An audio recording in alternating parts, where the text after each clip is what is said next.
Before I jump right into being critical about college football again, I wanted to start off by saying that I have actually been thoroughly impressed with college football so far this season. I'll be honest with you, the past few years, I've found it extremely difficult to watch a lot of college football.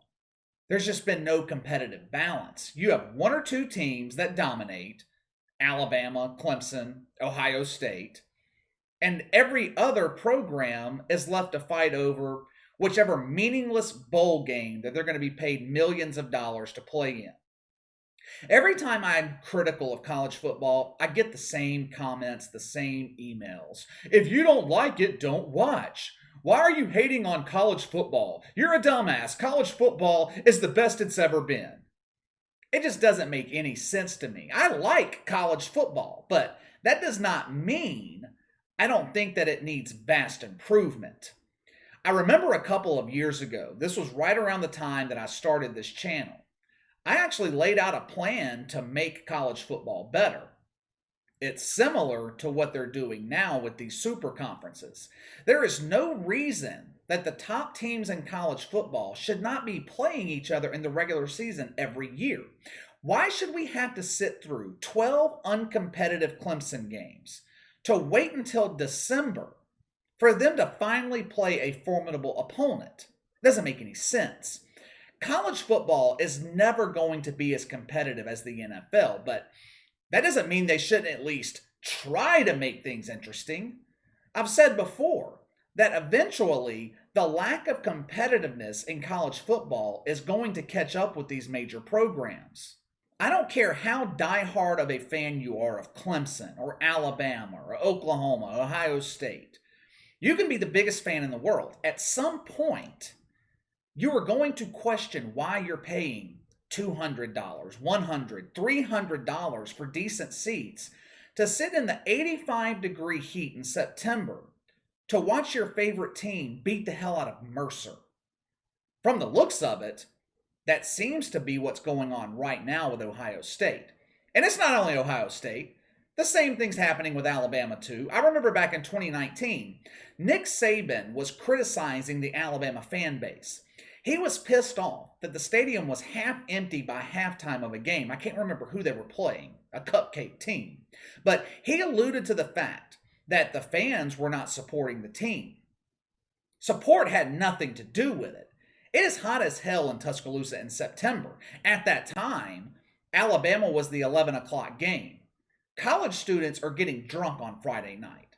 They're waking up on Saturday morning with a hangover. And Nick Saban, you expect them to go sit in the heat for 3 hours and watch Alabama beat the hell out of Colgate? It's just not going to happen. Last Saturday, Ohio State decided to gift their fan base with a game against Tulsa. Look, Tulsa is no Colgate. They're not a Mercer or North Carolina A&T. Tulsa is a decent mid-major program, but let's be real. They are not on the same level of Ohio State. This was not a marquee game, and judging by the number of people who bothered to show up on Saturday, it's clear people in Columbus, Ohio knew that it wasn't a marquee game either. The attendance for Tulsa, Ohio State hit a 50-year low. You got to remember, Ohio State historically, this is a program that has no problem selling out games well in advance. Tickets are typically hard to come by. In a stadium that fits well over 100,000 people, only around 75,000 people bothered to show up Saturday. And what makes this even worse, Ohio State's reporting that 96,000 tickets were sold for the game. So not only was it not a sellout, but around 20,000 people who bought and paid for tickets decided they were not interested enough to justify spending their money and going to watch the game. They just wasted the money. Think about that. Now, these were probably season ticket holders, but these people paid for these tickets and decided they would rather watch the game at home or at the bar or not even watch it at all than go to a game they paid for.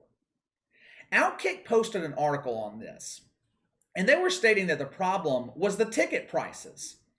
Ohio State charges exorbitant rates to attend games. I mean, these are NFL ticket prices in some cases.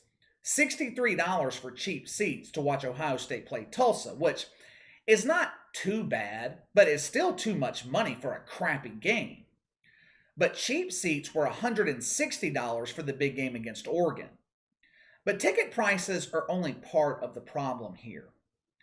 4 days before Ohio State's game against Oregon, one of the biggest home games of the season, Ohio State announced that they still had around 10,000 tickets left available. Now, is $160 too much for some people to pay for bad seats to a good football game? Yes. However, this has never been a problem in the past. Die-hard fans are willing to pay good money to attend competitive games. I mean, hell, sometimes I'll spend $800 for good seats to the Superdome to watch the Saints in the playoffs. I don't care about the price. I don't care about the money. I am willing to pay it. But I also know most of the time I'm not going to leave disappointed. I have been to many Saints games over the years. Very rarely is the game uncompetitive. Most of the time it's decided late in the fourth quarter. I know I'm going to get my money's worth when I go. This has not been the case with a lot of these major college football programs in recent years. Yes, ticket prices for Ohio State can be out of control for some of these games, but what about these other programs where ticket prices aren't that expensive? Alabama's charging $25 for nosebleed seats to their game against New Mexico State in early November.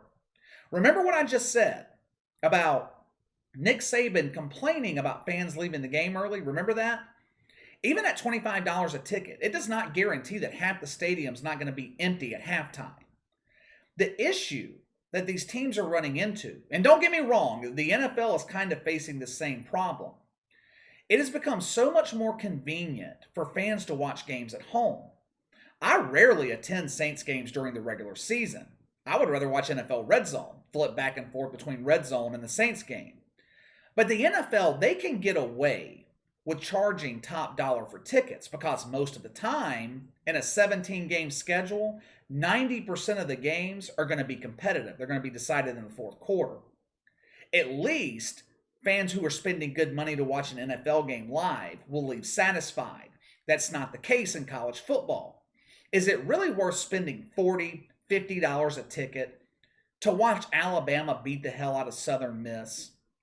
Ohio State is a 52-point favorite at home against Akron this weekend. Are you willing to pay $65 to watch that garbage? I would not pay $1 to go to that game. You couldn't give me tickets to go. For most people, the answer is also no.